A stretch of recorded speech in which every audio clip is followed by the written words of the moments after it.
नमस्कार, ANB news देख रहे हैं आप और मैं हूं आपके साथ मुस्कान। स्वागत है आप सभी का अपने उत्तराखंड में। तो उत्तराखंड की तमाम अहम खबरों का रुख करेंगे विस्तार के साथ। प्रधानमंत्री नरेंद्र मोदी ने अपने रेडियो कार्यक्रम मन की बात के जरिए देशवासियों को संबोधित किया। उनके इस मन की बात कार्यक्रम का ये 91वां संस्करण था। पीएम मोदी ने इस दौरान देश की आजादी के 75 साल पूरे होने पर सभी को शुभकामनाएं दी। साथ ही उन्होंने ये भी कहा कि 13 अगस्त से लेकर 15 अगस्त तक हर घर तिरंगा अभियान के तहत लोग अपने घरों पर तिरंगा फहराएं। वहीं पीएम मोदी ने मन की बात कार्यक्रम को लेकर उत्तराखंड से सीएम पुष्कर सिंह धामी ने भी प्रधानमंत्री से आह्वान किया। उन्होंने प्रधानमंत्री के आह्वान पर पूरे देश के अंदर आजादी का अमृत महोत्सव मनाया जा रहा है। उत्तराखंड में पूरे जोश के साथ उत्तराखंड में हर घर तिरंगा अभियान मनाया जाएगा।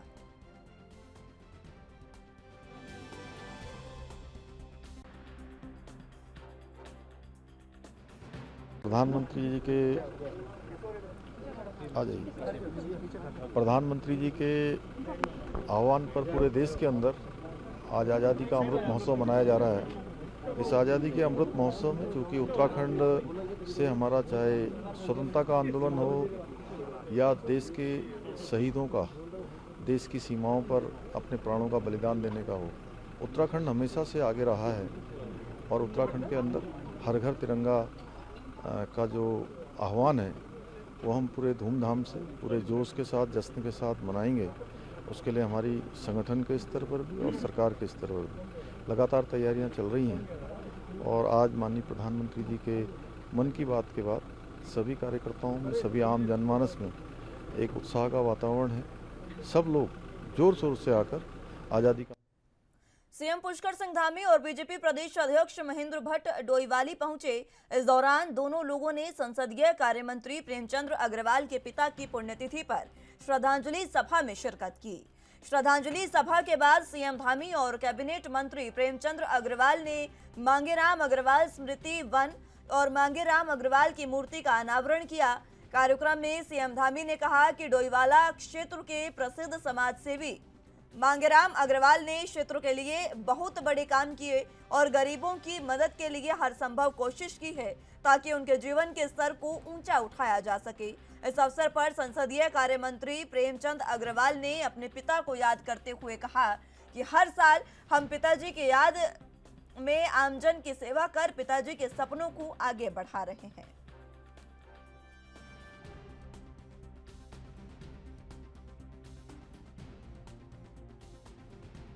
बताए हुए मार्गों पर चलना चाहिए। और आज चाहे हमारे केंद्र की सरकार है जो माननीय प्रधानमंत्री मोदी जी के नेतृत्व में अपने 8 साल का कालखंड पूरा कर रही है, उसने जिस प्रकार से गरीब कल्याण के लिए अनेक योजनाएं चलाई हैं, जिससे गरीबों के जीवन में आमूल परिवर्तन हुआ है। एक नया उनके जीवन में सवेरा आया है। उसी का अनुसरण करते हुए हम क्योंकि मांगेराम जी की आज पुण्यतिथि है, उनको स्मरण करते हुए हमारी सरकार गरीब कल्याण के लिए अनवरत रूप से काम करेगी। हम बस्तियों में जाएंगे, हम आम जनता, सामान्य जनता के बीच में जाएंगे। सरकार सबकी सहयोगी के रूप में, साझेदार के रूप में काम करेगी। पुण्यतिथि में जिस प्रकार से उनकी मूर्ति का अनावरण, उनकी एक स्मृति में वाटिका का अनावरण और पौधारोपण, विशिष्ट लोगों का सम्मान जो अपने अपने क्षेत्रों में उत्कृष्ट कार्य करते हैं, ये सब कार्यक्रम हुआ। मैं इसके लिए माननीय मुख्यमंत्री जी का धन्यवाद कर रहा हूँ। निश्चित रूप से समाज के प्रति जो लोग योगदान देते हैं और उनके पुण्यतिथि पे जिस प्रकार से कार्यक्रम हम करते हैं, कार्यक्रम तो अपनी जगह है, लेकिन इससे अनेकों लोगों को प्रेरणा मिलती है कि समाज के प्रति हमें और भी जागरूक होना चाहिए और भी ज़्यादा काम करना चाहिए। मैं आए हुए आगंतुक तमाम अतिथियों का धन्यवाद कर रहा हूँ, क्योंकि हमेशा कोशिश रहती है कि हम कुछ ऐसा रचनात्मक कार्य करें। आप जानते हैं कि उनकी स्मृति में आज भी एक चिकित्सालय घमंडपुर में चल रहा है, उनकी स्मृति में आज भी केशवपुरी में कार्यक्रम चलते हैं, उनकी स्मृति में अनेकों हम लोग काम करते हैं। ये भाव हमारा बना रहे। भगवान हृदय है, उन्होंने यहाँ विद्यालय के लिए दिया है, इस संस्कार केंद्र के लिए दिया है, माननीय हमारे यहाँ के विधायक जी ने दिया है। मैं सबका धन्यवाद कर रहा हूँ। स्वास्थ्य मंत्री धन सिंह रावत ने हरिद्वार का दौरा किया। हरिद्वार दौरे के दौरान धन सिंह रावत ने सिडकुल पहुंचकर एक औद्योगिक इकाई में कोरोना वैक्सीनेशन की बूस्टर डोज की शुरुआत की, जिसके बाद स्वास्थ्य विभाग के अधिकारियों के साथ डेंगू और कोविड वैक्सीनेशन को लेकर समीक्षा बैठक की। मंत्री धन सिंह रावत ने बताया कि प्रदेश में कोरोना के टीके की दोनों डोज 100% लोगों को लगा दी गई है। अब बूस्टर डोज को लेकर अभियान चलाया जा रहा है। धन सिंह रावत ने बताया कि डेंगू को लेकर हरिद्वार जिले में स्वास्थ्य विभाग की ओर से फुल प्रूफ तैयारियां की गई हैं।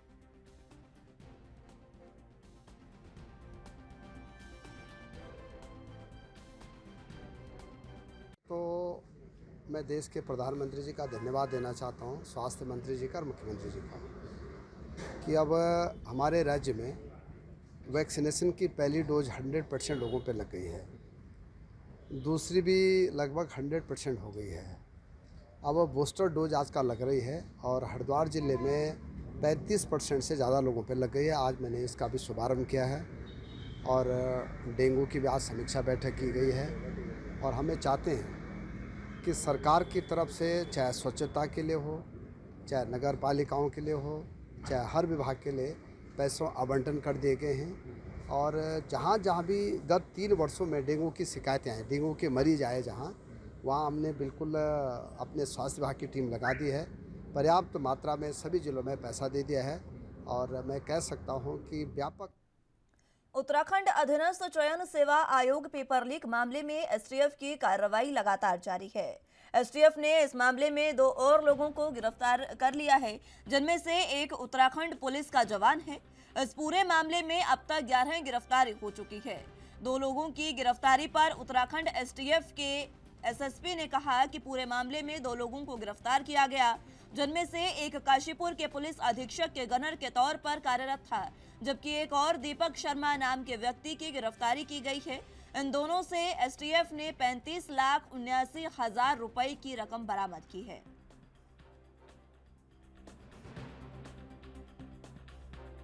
बेसिकली इसमें 2-3 चैनल होते हैं जब भी परीक्षा लीक के मैटर होते हैं। तो एक होता है सोर्स, जहाँ पर भी कहीं, चाहे वो कमीशन हो, चाहे वो कोई स्थान हो जहाँ से पेपर प्रिंट होता हो, चाहे पैकेज होता हो।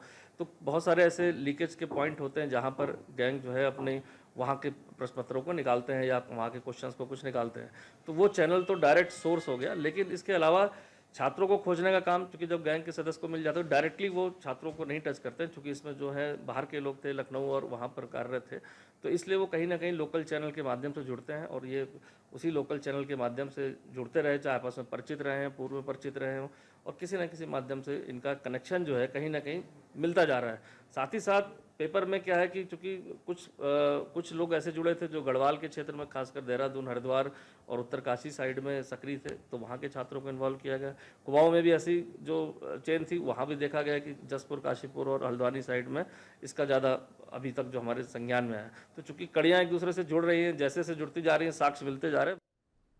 इधर हल्द्वानी स्थित राजकीय मेडिकल कॉलेज पूरे कुमाऊं क्षेत्र से में सबसे ज्यादा गरीब मरीजों के लिए जीवन बचाने का एकमात्र साधन है। मेडिकल कॉलेज के साथ साथ राजकीय सुशीला तिवारी चिकित्सालय में लोग कुमाऊं के 6 जिलों से बड़ी संख्या में उपचार कराने आते हैं। लेकिन दुर्भाग्य इस बात का है कि मेडिकल कॉलेज में 100 से अधिक असिस्टेंट प्रोफेसर और डॉक्टरों के पद खाली हैं। हैरानी की बात यह है कि लगातार भर्ती करने के बावजूद मेडिकल कॉलेज में नौकरी के लिए डॉक्टर दिलचस्पी नहीं दिखा रहे हैं। पिछले दिनों हुई भर्ती में भी 100 डॉक्टरों की भर्ती थी, जिनमें महज 13 डॉक्टर इंटरव्यू के लिए पहुंचे, जिनमें से 9 सिलेक्ट हुए। मेडिकल कॉलेज के प्राचार्य अरुण जोशी ने मुताबिक अभी भी अस्पताल में गाइकोनोलॉजी, मेडिसिन, कार्डियोलॉजी विभाग में कई प्रोफेसर, असिस्टेंट प्रोफेसर की जगह खाली है। इसके अलावा अन्य विभागों में मिलाकर 100 से आसपास के पद खाली नजर आ रहे हैं, लेकिन डॉक्टर दिलचस्पी नहीं दिखा रहे हैं। कारण ये है कि अब उत्तर प्रदेश में भी 50 से अधिक मेडिकल कॉलेज हो चुके हैं। पूरे यूपी से ज्यादातर डॉक्टर यहां काम करने आते थे, अब वो अपने क्षेत्र में ही नौकरी पा ले रहे हैं। डॉक्टरों की दिलचस्पी न दिखाने की वजह से न सिर्फ राजकीय मेडिकल कॉलेज की पढ़ाई करने वाले छात्रों के लिए दिक्कत है, बल्कि कुमाऊं घर से अस्पताल में इलाज कराने वाले लोगों को भी रोजाना डॉक्टरों की कमी से दो चार होना पड़ रहा है।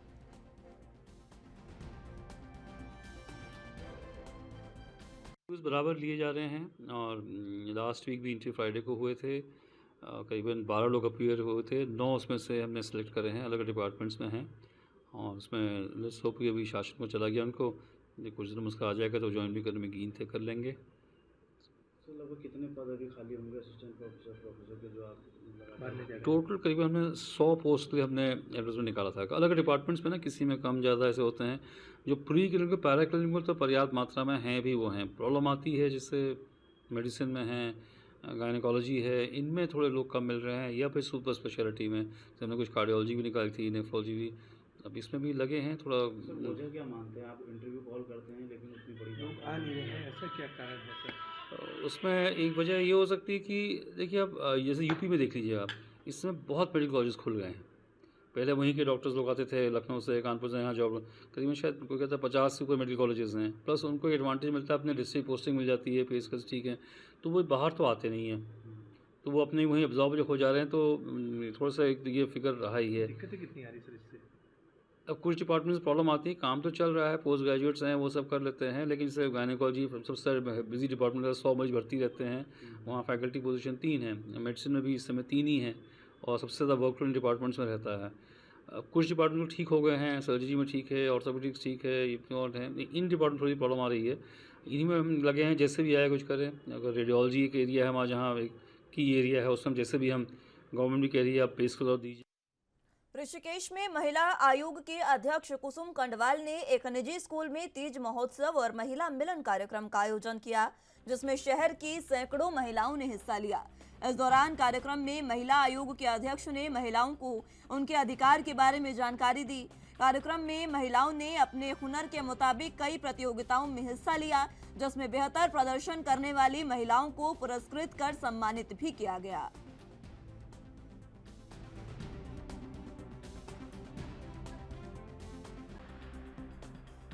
कि जिस प्रकार से प्रतिदिन आयोग में इस प्रकार के केसेस आ रहे हैं, घरेलू हिंसा से लेकर और तमाम सारे बहुत सारे केसेस आ रहे हैं, और मैं अब तक मैं 5 जिलों का मैं खुद भ्रमण कर चुकी हूँ।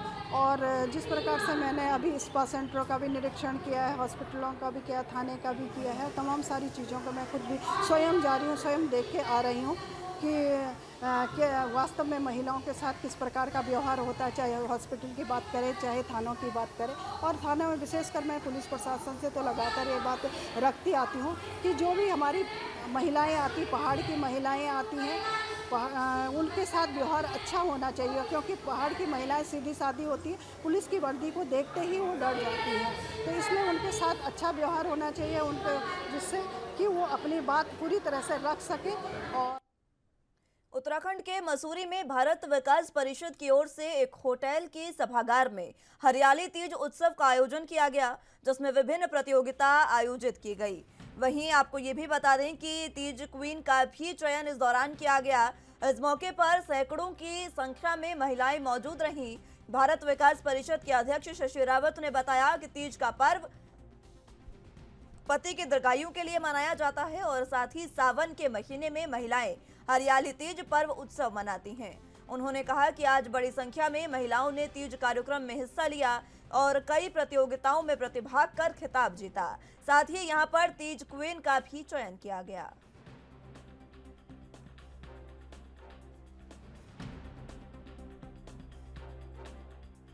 देखिए, तीज को लेके हमेशा ही महिलाओं में बहुत उत्साह रहता है, और हर साल हम लोग तीज का त्यौहार जो है वो अलग अलग संगठनों के साथ भी बहुत हंसी खुशी के साथ मनाते हैं। और आज भी हम लोग भारत विकास परिषद के संगठन तत्वाधान में आज हम लोग तीज का उत्सव मना रहे हैं। और औरतों में बहुत खुशी है, हम लोगों ने झूला भी लगाया है और अलग अलग तरह के जो गेम है वो हम यहाँ पे उनको खिला रहे हैं, और वो सभी महिलाएँ बढ़ चढ़ के भाग ले रही हैं। हमने गायन प्रतियोगिता रखी, डांस की प्रतियोगिता रखी, एक म्यूजिकल चेयर रखी, उसमें भी महिलाओं ने बढ़ चढ़ के हिस्सा लिया। भारत विकास परिषद के अंतर्गत हम तीज का कार्यक्रम कर रहे हैं। हम सोच रहे हैं कि बड़े स्तर में महिलाएं करती हैं, कोई होटल्स में करती हैं, कोई बड़े क्लबों में करती हैं, लेकिन अभी हमने सोचा हमें मोहल्ले के स्तर में किया जाए, क्योंकि जो ये हमारे मोहल्ले में काफ़ी पिछले तबके की यानी कि गरीब महिलाएं रहती हैं, जिनको कहीं इंजॉयमेंट के लिए कोई जगह नहीं मिल पाती, तो हमने विशेष तौर से उन्हीं को इनवाइट किया है। उनके लिए हमने अपने अपने संसाधनों से गिफ्ट भी रखी हैं और हर प्रकार से उन्हें प्रोत्साहन देने के लिए हम आज ये कार्यक्रम कर रहे हैं। उसमें कोई गाना अच्छा करती हैं, कोई समूह नृत्य में अच्छा करती हैं, कोई मेहंदी कला में अच्छी हैं। उनको हमारा एक लक्ष्य यही है कि उनकी प्रतिभा का भी निखार हो और उनको भी थोड़ा आगे बढ़ने का अवसर मिले, थोड़ा उनको एंजॉयमेंट का अवसर मिले। जिला अधिकारी युगल किशोर पंत ने रुद्रपुर राइजिंग फाउंडेशन की 8वीं वर्षगांठ पर रुद्रपुर राइजिंग फाउंडेशन द्वारा जवाहर नवोदय विद्यालय में आयोजित वृक्षारोपण कार्यक्रम में बतौर मुख्य अतिथि शिरकत की और फलदार पौधों का रोपण किया। इस दौरान उन्होंने 8वीं वर्षगांठ पर फाउंडेशन के सभी सदस्यों को बधाई और भविष्य के लिए शुभकामनाएं दी। तो वहीं मुख्य अतिथि डीएम युगल किशोर पंत ने कहा कि फाउंडेशन के द्वारा किए जा रहे सभी गतिविधियों की जानकारी निरंतर आती रहेगी।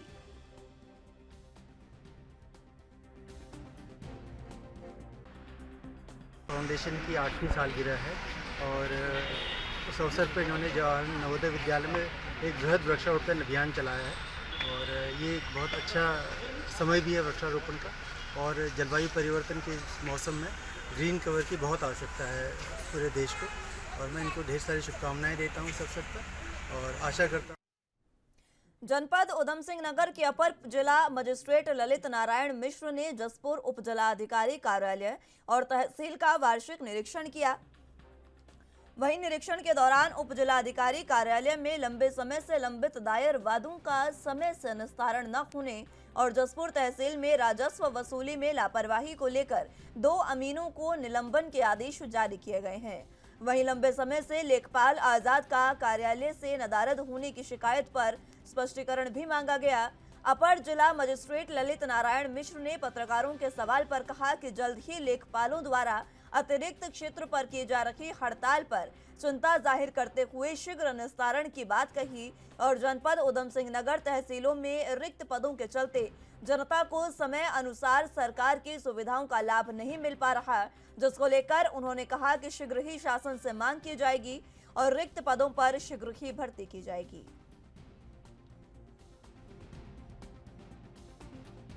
देखिए, निरीक्षण दोनों जगह किया गया, एसडीएम ऑफिस का और तहसीलदार ऑफिस का, और इसमें पाया गया कि कुछ जगह कमियां हैं और कुछ जगह इन्होंने अच्छा कार्य किया है। जैसे कोर्ट केसेस की बात करें हम तो वहाँ पे जो अभिलेख मेंटेन किए जाने चाहिए उनमें कुछ अभी कमियां परिलक्षित हो रही हैं। वसूली में हमारी स्थिति अच्छी नहीं है, कमियां परिलक्षित हैं, तो अमीनों पे कार्रवाई के लिए निर्देश कर दिया गया है। और जो हमारा पीएम किसान पोर्टल डाटा फीडिंग है वो इनका संतोषजनक है, इन्होंने अच्छा कार्य किया है। इसके अलावा कुछ संदर्भ और शिकायतें हैं जिनको टाइमली डिस्पोजल होना चाहिए था, वो अभी नहीं हुए हैं, तो उस पर इनको निर्देशित किया गया है। वैकल्पिक व्यवस्था के लिए अभी बात चल रही है और इनकी जो मांगे हैं उस पर भी सकारात्मक ढंग से विचार किया जा रहा है। इनकी जो मांगे हैं उनको हम कैसे, किस लेवल तक, कहाँ तक जो नियम कायदे कानून हैं उनमें फुलफिल हो सकते हैं। फिर भी जनता को परेशानी ना हो इसके लिए वैकल्पिक व्यवस्थाएं किया जा रहा है। ये समस्या केवल एक तहसील की नहीं है, ये पूरे जनपद की समस्या है। और ये जैसे ही स्टाफ मिलेगा, क्योंकि भर्तियां चल रही हैं, तो जैसे ही स्टाफ मिलेगा पोस्टिंग कर दी जाएगी। केंद्रीय मंत्री स्मृति ईरानी के कांग्रेस अध्यक्ष सोनिया गांधी से सदन में की गई अभद्रता के खिलाफ खटीमा के महिला कांग्रेस ने प्रदर्शन किया। इस दौरान महिला कांग्रेस के जिला अध्यक्ष रेखा सोनकर ने कहा कि स्मृति ईरानी खुद एक महिला हैं और उन्हें सोनिया गांधी के साथ इस तरह का व्यवहार नहीं करना चाहिए। साथ ही उन्होंने कहा कि स्मृति ईरानी ने सोनिया गांधी का अपमान किया है, जो असहनीय है।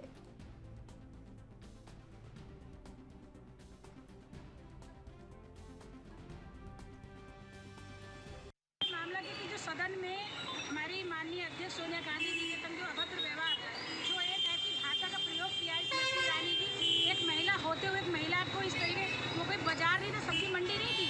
आप सदन में बोलेंगे तो अपनी मर्यादा में रह के बोलेंगी, इसलिए हम लोग स्मृति ईरानी जी का बहिष्कार कर रहे हैं, उनसे इस्तीफे की मांग कर रहे हैं कि वो इस्तीफा दें।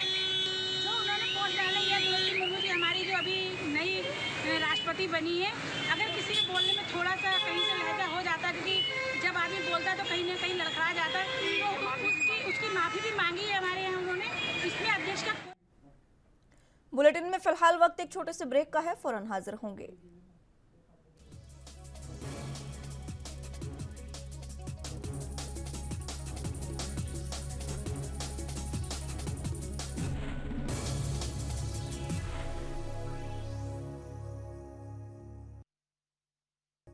ब्रेक के बाद एक बार फिर से स्वागत है आप सभी का अपने उत्तराखंड में। तो एक बार फिर से खबरों की ओर रुख कर लेते हैं। उत्तराखंड के लालकुआं में तराई पूर्वी गौला रेंज की वन विभाग टीम ने पिछले कुछ दिनों में अवैध खनन और लकड़ी तस्करों के खिलाफ बड़ी कार्रवाई करते हुए कई वाहनों को सीज कर दिया, उनसे जुर्माना वसूल किया गया है। तो वहीं वन विभाग की इस कार्यवाही से उक्त तस्करों में हड़कंप मचा हुआ है। आपको बता दें कि तराई पूर्वी गौला रेंज के वन क्षेत्राधिकारी आरपी जोशी के नेतृत्व में वन विभाग की टीम लगातार अवैध खनन और लकड़ी तस्करों के खिलाफ कार्रवाई करती नजर आ रही है। वन विभाग की टीम ने पिछले कुछ दिनों में कई वाहनों को सीज कर उनसे जुर्माना भी वसूल किया।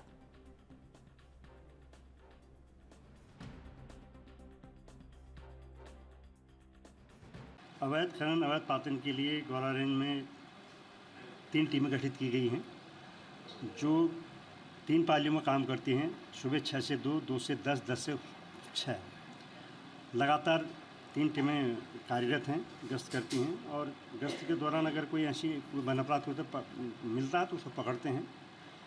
और इसके अलावा अवैध पातन के जो मामले हैं वो भी पकड़े जाते हैं। अभी बरेली हल्द्वानी रोड पर 2 दिन पहले एक वाहन मिला था अवैध इलीगल अभियान करते हुए, उसको पकड़ा है जिसको सीज कर दिया गया है। इसी प्रकार और भी जो वन अपराध हैं अवैध खनन के वह हैं, अगर वो संज्ञान में आने पर तो कार्य की जाती है। टीम मुस्तैद है और ऐसे प्रकरण अवैध पातन अवैध खनन के प्रकरण बहुत कम हैं। आपदा से निकलने के लिए जैसे ऊपर से भी आदेश हैं, हाई लेवल से आदेश हैं, तो टीम मुस्तैद है। एक टीम यहाँ पर गौला मुख्यालय पर रहती है, हमेशा 4-5 आदमी की टीम रहती है जिसके प्रभारी एक रेंजर हैं। तो कहीं भी ऐसी कोई सूचना आती है, कहीं रेस्क्यू करना हो, कोई आपदा का तहत कोई काम करना हो, तुरंत उस पर एक्शन लिया जाता है, किया जाता है। नंबर वही है जो मेरा नंबर है, आप लोगों को पता है, और जो डिप्टी रेंजर है उनका भी नंबर आपको पता है, वही उन्हीं नंबर पर कॉल करके हम करते हैं। रात किसी का फ़ोन आता है कि साहब मेरे घर में सांप आ गया, इसको रेस्क्यू कीजिए, तो उस पर कार्रवाई होती है और रेस्क्यू किया जाता है। कुल ये कार्रवाई वन अपराधों के लिए हमेशा कार्रवाई जारी। रामनगर क्षेत्र के हाथीडगर में स्थित सिंचाई नहर में एक युवक का शव बरामद होने के बाद इलाके में हड़कंप मच गया है। घटना की सूचना मिलने पर पिरू मदारा चौकी इंचार्ज राजेश जोशी पुलिस बल के साथ मौके पर पहुंचे। उन्होंने नहर में पड़े युवक के शव को बाहर निकलवाकर उसकी शिनाख्त कराई। शव की शिनाख्त अंकित चंद्रा 22 वर्षीय निवासी गैस गोदाम रोड ऊंट पड़ाव के रूप में हुई है। घटना की जानकारी पुलिस द्वारा परिजनों को देने पर परिजनों में कोहराम मच गया है। मामले में मृतक के पिता भगवान दास ने अपनी पुत्र की हत्या की आशंका जताते हुए पुलिस से न्याय की गुहार लगाई है।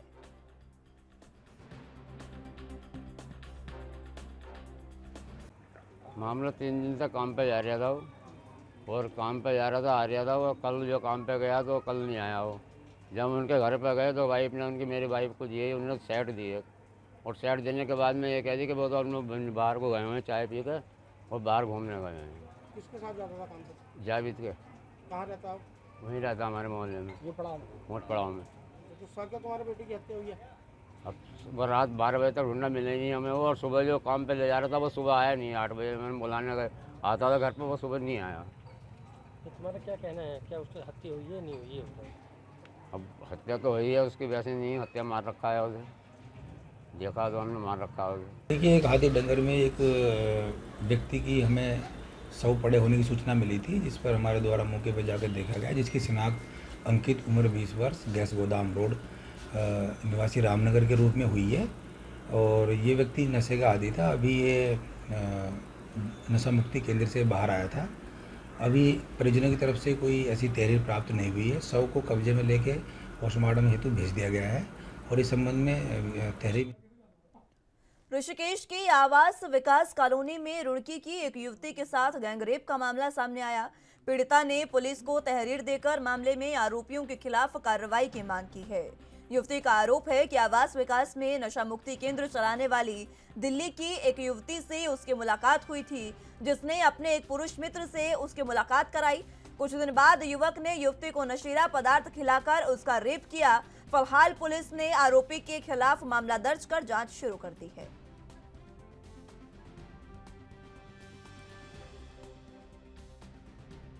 युवती ने एक युवक खिलाफ बलात्कार का मामले की शिकायत की है, जिसमें अभियोग पंजीकृत किया गया है, इसकी विवेचना की जाएगी। सर, ये मामला कहाँ का है और कब से ऐसा हो रहा है? देखिए, ये लड़की तो जनपद हरिद्वार की निवासी है, लेकिन उसके द्वारा बताया गया कि वो कुछ समय इसी केस में रही थी, जहाँ पर उसके एक पशुओं के स्वास्थ्य को ध्यान में रखते हुए केंद्र सरकार के द्वारा पशु टीकाकरण अभियान को लेकर इन दिनों प्रदेश भर में यह अभियान चलाया जा रहा है, जिसके संबंध में पशुपालन निदेशक प्रेम कुमार ने बताया कि प्रधानमंत्री नरेंद्र मोदी के निर्देशानुसार पशुओं के स्वास्थ्य को ध्यान में रखते हुए सघन पशु टीकाकरण अभियान इस समय प्रदेश भर में चलाया जा रहा है।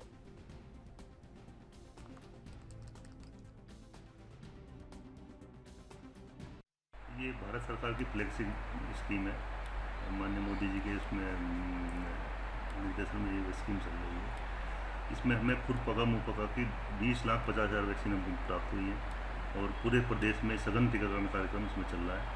और ये हमारा अभी हमारा जो लक्ष्य है 10 अगस्त तक हमें है कि हम इसको पूरा कर लेंगे।